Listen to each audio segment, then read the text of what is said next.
Hi Muses, welcome back to my channel. This is the second in a 4-part video series I'm doing this month to help set you up for success in 2021. Last week, I shared with you 2 mindset shifts to help you start being consistent and productive when going after your goals. This week, I'm going to help you think about work-life balance and productivity in a way you probably haven't considered before. And the avenue through which we are going to do that is to help those who have a passion decide whether or not it's right for them to monetize that passion going forward. I'm going to guide you through 6 questions that you can journal on to help you come to this decision. These questions are great for everybody, but they're especially important for those with chronic illness, mental illness, disability, or any form of neurodivergence. So go ahead and grab a pen and paper or open up a blank Word document and let's get started. And don't forget to subscribe and hit that notification bell so you don't miss the rest of the videos in this series. Okay, so the first question I want you to journal on is how many usable hours do you have each day? You want to think about this in terms of on an average day, on a really good day, and also on a really bad day. So you can average out how many usable hours you have every day. And if you're unfamiliar with the concept of usable hours, it's very similar to the Spoonie Theory for chronic illness and invisible disability. The idea being that those who are not perfectly healthy and neurotypical often have less usable hours each day than a healthy and neurotypical person. It's really important that as you're reflecting on this question and you're deciding on a number, that you are truly honest with yourself. Don't inflate the number at all. Make sure it is no more than your literal available usable hours every day. Now let's move on to question 2. What percentage of your usable hours each day are taken up by non-negotiable tasks that you always have to spend energy on because they're just a part of being human? So for instance, making sure to prepare and eat food several times a day, maintaining basic hygiene. I know a shower costs me a lot of spoons every day, so that's something to take into account.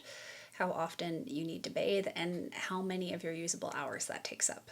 Other non-negotiables might include an existing job, taking care of your family, maintaining relationships with your friends and family, schoolwork, and if you're someone with an invisible disability, there's likely a fair amount of medical stuff you have to do on a regular basis, be that extra stuff you have to spend energy on at home to take care of yourself, or energy that you need to expend in order to go see your medical providers. Ultimately, with this question, we're trying to determine what percentage of our usable hours each day are already taken up by other stuff that we can't get rid of.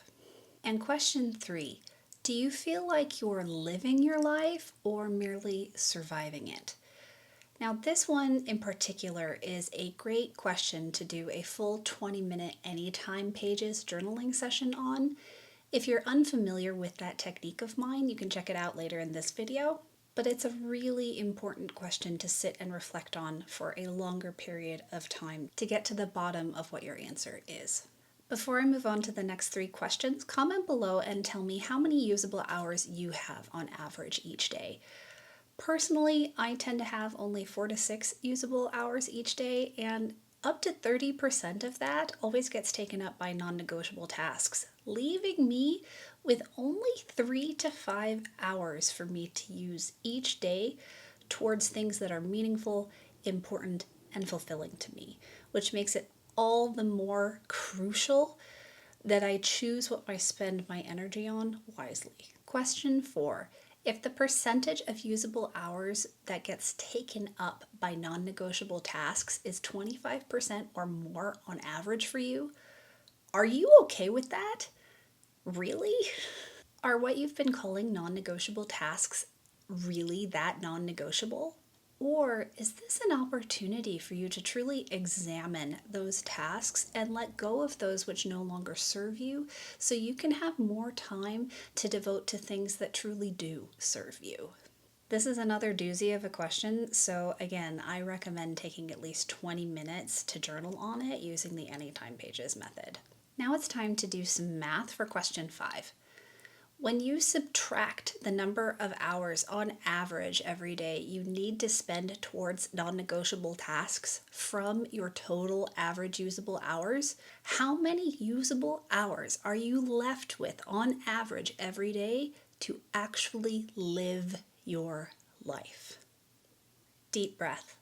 Some of you may have just discovered that you only have 2 to 4 or even less usable hours each day to actually live your life. And that information can be deeply depressing and even triggering. So if you're struggling right now, please know that you're not alone and your feelings are valid. You are safe here, and if it helps, feel free to share how you're feeling in the comments below. And if you're a problem solver, you might already be trying to figure out how you can hack your productivity so you can have it all. Both earn a living and do all the things you love within your finite usable hours each day. Because that's what we've been taught is work-life balance, right? The entire concept of work-life balance depends on work and life being two separate things on opposite ends of a scale that we need to manipulate in order for them to balance out with each other. But if you ask me, that's the wrong question to be asking. Yes, I'm a huge productivity nerd, always have been, and helping people increase their productivity is a huge part of what I do in my coaching business. That being said, if you are someone like me who has a very finite number of usable hours or spoons at their disposal each day, we need to ask a different question than simply how to balance out work and life within that context. This brings us to the sixth and final question for reflection I'm going to share with you today. And that is, if you are someone like me who has a very finite number of usable hours at their disposal each day, can you afford not to monetize your passion? Because under these circumstances, when you have a finite number of usable hours and spoons at your disposal, it is perfectly normal as someone with chronic illness, mental illness, any other form of disability, or a form of neurodivergence, it is perfectly normal for those people to want to monetize their passions. In fact, I would go a step further to say that it is expected under those circumstances to want to monetize your passion. Because when you have very limited usable hours and spoons every day, the idea of work and life being two separate things means you don't have enough time for either of them, which means work-life balance as a construct where work and life are separate tends not to work for us spoonies. So if you think back to your answer to question 3, do you feel like you're living or merely surviving? You deserve a quality of life. Just surviving, just getting by, is not good enough for you. You deserve to live your life and to feel alive. This means you have a right to earn a living from your passion, to gain both an income and fulfillment from work that is meaningful to you all at the same time. Because as someone with limited usable hours, spending all of those hours just to earn a living and then spending the rest of your time just recovering from the work of earning a living, that's not living, and you deserve better. And if this helps, I, Cassie Winter, give you full, unconditional permission to prioritize monetizing your passions so you can both earn a living and live your life at the same time. So there you have it, a discussion of work-life balance that may have blown your head wide open for a second, and 6 questions to help you get to the bottom of whether or not it's worth it for you to try to monetize your passions. And like I said, if you're like me and you have limited usable hours, monetizing your passions could be one of the greatest gifts you ever give yourself. I really hope this video helped you gain the clarity to move forward. And if you have any questions about anything I talked about, don't hesitate to leave them in the comments below.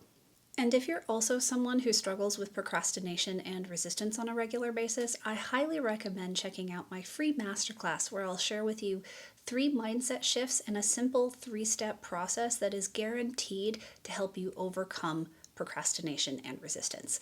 To gain access, all you have to do is go to the link in the description box below and sign up. Lastly, at the end of this month, I'm going to be opening the doors to my coaching membership, Accountability Muse. This is something that only happens 3 times a year, so if you want to make sure you don't miss it, subscribe to my channel and hit the notification bell, and or sign up for my mailing list. And hint, if you sign up for the free masterclass, you're automatically on my mailing list. If you liked this video, please hit that like button and be sure to share it with your friends. I will be back sometime next week with the 3rd video in this series. See you then. Bye. How did I phrase it before? I forgot. And it's all...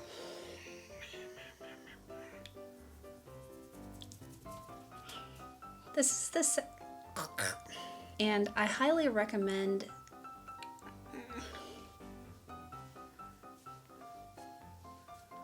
hours you have on average each day. I warmed you up. Why are you cracking?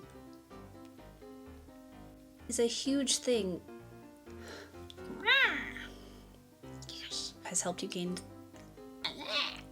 I really hope this video has helped you. Why do I keep wanting to go gluh, gluh, gluh? Gain has no L. Gain.